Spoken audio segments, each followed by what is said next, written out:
Um show de cobertura no mercado à vista. Marcelo Cabral agora é o nosso próximo convidado. Marcelo, bem-vindo, bom dia para você. Bom dia, tudo bem? Prazer estar com você. Tudo ótimo, o prazer é sempre nosso. Obrigado pelo tempo e pela agenda. Vamos começar falando sobre essas idas e vindas do conflito no Oriente Médio.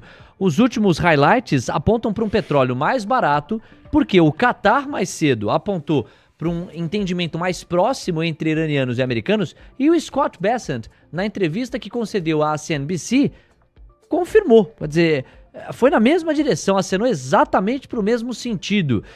Bom, estamos já um pouco cansados aqui, eu te confesso, Marcelo, desse põe casaco, tira casaco, mas não tem outro jeito, né?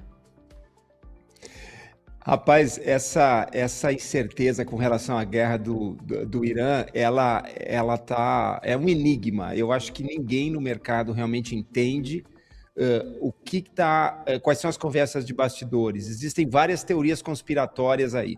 Uma delas, que eu acho razoável, que eu acho que tem alguma credibilidade, tem alguma racionalidade, é que o Donald Trump está fazendo uma pausa nas ações militares, porque o estoque de mísseis, de munições, o desgaste dos pilotos, todo esse ataque americano que foi feito a partir do 28 de fevereiro, quando começaram as hostilidades, ele acabou desgastando as Forças Armadas Americanas. Então, existe uma capacidade militar menor dos Estados Unidos que precisou haver essa pausa, né? Mas que, na verdade, nunca se esperou realmente que fosse possível fazer um acordo com o Irã. Então, essa é uma teoria. A outra teoria é uma teoria mais simples, dizendo que, na verdade, o Trump está com medo dos midterm elections, que vamos ter agora em outubro, final de outubro, e que o impacto de um preço de gasolina muito elevado, já ainda mais elevado, que já está aqui nos Estados Unidos, né, poderia ser muito ruim para as perspectivas eleitorais do Trump. Seria uma outra teoria. Finalmente, a outra teoria seria uma pressão da Arábia Saudita, que teria muito medo de se tornar um alvo óbvio, né, porque está ali na vizinhança do Irã. Então, a verdade é que ninguém sabe exatamente o que está acontecendo. A oposição ao Trump está usando isso de uma forma muito forte na imprensa, junto à opinião pública, posicionando uma narrativa de que, na verdade, os Estados Unidos está perdendo a guerra, e o mercado fica um pouco ao sabor das últimas notícias. Mas a volatilidade é extrema, e o que eu acho com relação ao preço do petróleo é que nós voltamos a negociar aí acima de 80, 82, 83, né? É um nível ainda elevado, mas muito longe daquele pior momento que nós tivemos ali no início de abril, onde o preço do Brent, o petróleo na Europa, chegou a 118. Então, esse cenário parece que está descartado, e a curva futura de preço do preço da commodity do petróleo em Chicago, ela continua bem comportada. Então, eu acho que isso acaba afetando o mercado no curto prazo, mas, na verdade, os fundamentos é que vão determinar aqui o rumo do mercado, e a menos que a gente mude o cenário básico, né? O cenário básico hoje é uma estabilidade no preço do petróleo e uma solução negociada para o conflito. Neste instante, o petróleo Brent, que inaugurou a dinâmica subindo 2,5%, petróleo Brent está caindo 3%, $81,50. E o WTI está caindo 3,5% a $77,54. O Bessent chegou a sugerir, inclusive, a abertura total do Estreito de Hormuz já amanhã, né? A depender do acordo que os dois países vão buscar endereçar. São sinais positivos que acenam mais para diplomacia e conversa, diálogo, do que para a escalada da violência. E achei interessante a organização das hipóteses que o Marcelo fez, né? Nós não sabemos qual é a hipótese que prevalece, mas sabemos que todas elas apontam para uma descompressão da balança de riscos, e não à toa o petróleo está na baixa. Temos 9h53. Marcelo, aproveitando a tua bagagem sobre o olhar americano, nós temos nessa semana uma bateria-chave de dados no que diz respeito ao mercado de trabalho. Hoje tem o JOLTS de junho, amanhã tem o ADP de julho e o payroll na sexta-feira coroa essa dinâmica. O Fed do Kevin Warsh até aqui tem olhado muito mais para a inflação do que para emprego. Qual a sua expectativa para as divulgações? Eu acho que as divulgações vão vir mais ou menos dentro do esperado. O mercado de trabalho já está há vários meses mostrando uma estabilidade. O fato é que, com todos esses choques externos na economia americana, a taxa de desemprego continua em 4, 4,1, 4,2 e não muda muito disso. Então, o que a gente tem visto na economia americana é uma resiliência muito forte. Nós tivemos o PIB americano, que saiu agora há poucos dias atrás, do primeiro trimestre, que veio um número baixo, que o número principal decepcionou o mercado, veio um PIB de 1,5%. Mas aí, quando a gente levanta o capô do carro e faz uma análise um pouco mais detalhada, o que nós vemos é que um nível de importação muito grande tirou pelo menos 1,2%, 1,3% do número principal. E que o consumo privado na economia americana subiu quase 4% no trimestre. Esse é um número muito forte. Então, eu acredito que os próximos números, principalmente o Jobs Number, que vai vir na sexta-feira, eu não espero muitas surpresas, eu acho que a gente está já há alguns meses no cenário de estabilidade, e o Kevin Warsh, dentro dessa nova política do Fed, eu acho que ele vai falar muito menos de emprego do que o Jay Powell falava, e a gente sempre comenta, né, que o Jay Powell foi um dos piores presidentes do Fed, porque deixou a inflação desgarrar aqui nos Estados Unidos. Nós chegamos a 9% ao ano por uma incompetência do Banco Central americano. E eu comento que o Donald Trump talvez deva a sua eleição, né, ao Jay Powell. Quer dizer, foi a incompetência do Fed americano ao deixar as taxas subirem a inflação subir daquela maneira, que acabou criando um descontentamento popular muito grande aí com relação à administração Biden. Então, eu acho que o Fed vai continuar focando na inflação. Esse é um objetivo do novo presidente do Fed, voltar o Fed para uma linha mais mais ortodoxa, mais clássica, foco na inflação, menos foco em questões ambientais, menos foco em questões de diversidade, menos foco em questão de crescimento e fazer uma administração mais ortodoxa.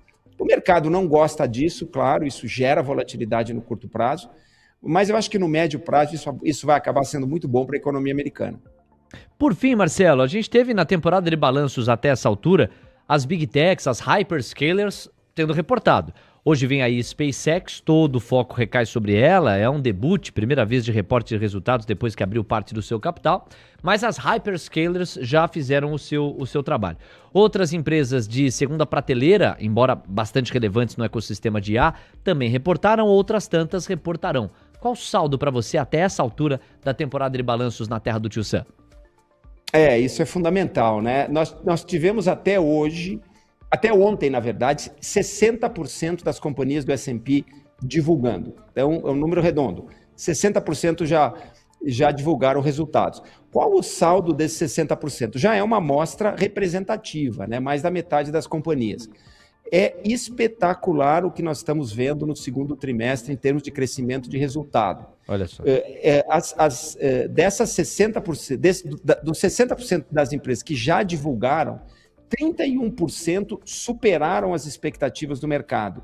E o crescimento é muito forte. Se nós compararmos o que já foi divulgado de resultados primeiro trimestre 2026 contra o ano passado, nós vamos ter um crescimento de 52%.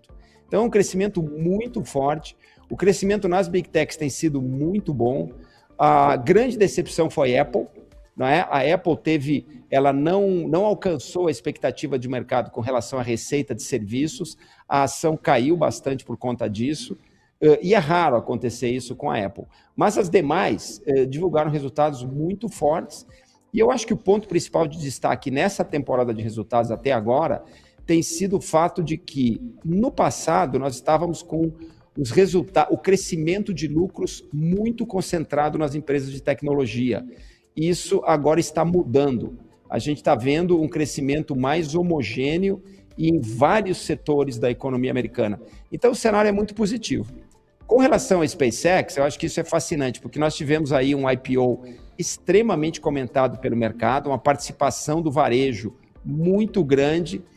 E como nós tínhamos comentado, como a gente já tinha alertado, né, a SpaceX saiu numa precificação extremamente cara, né? Eu acho que uma das empresas mais caras do mundo, né? E ela está hoje 15% embaixo d'água, né? A ação saiu a 153, está hoje negociando a 140, 145.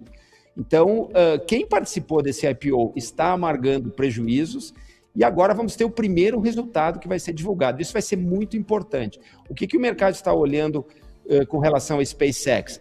O resultado da Starlink. A Starlink é a empresa de internet por satélite, não é? Que é a vaca leiteira, como o mercado fala, da SpaceX. É ela que contribui a maior parte dos resultados, da geração de fluxo de caixa da SpaceX.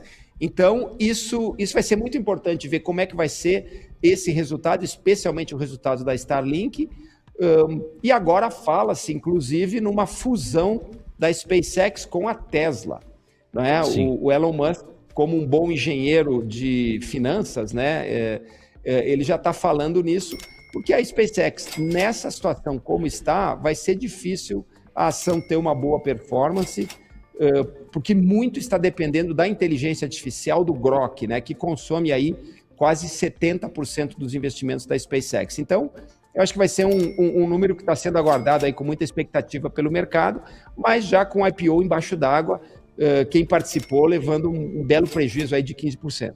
Pois é, e pode colocar mais, porque SpaceX ontem chegou a negociar os $109, né? Fechou em 114, está avançando 2% agora no pré-mercado, então realmente bem abaixo dos 153 a que foi precificada. Não temos mais tempo, eu quero agradecer bastante ao Marcelo, vamos com tudo agora para o Mercado à Vista. Marcelo Cabral, muito obrigado, sempre um prazer recebê-lo, até a próxima semana. Até a próxima. Valeu. Amigos, bola tá rolando.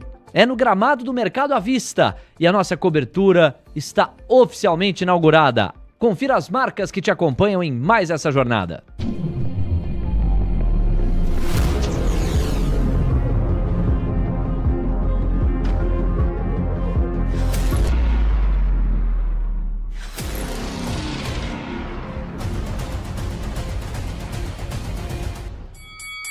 Dez e 1. O comprado tá dizendo, ninguém atrapalha o meu Ibov hoje, hein?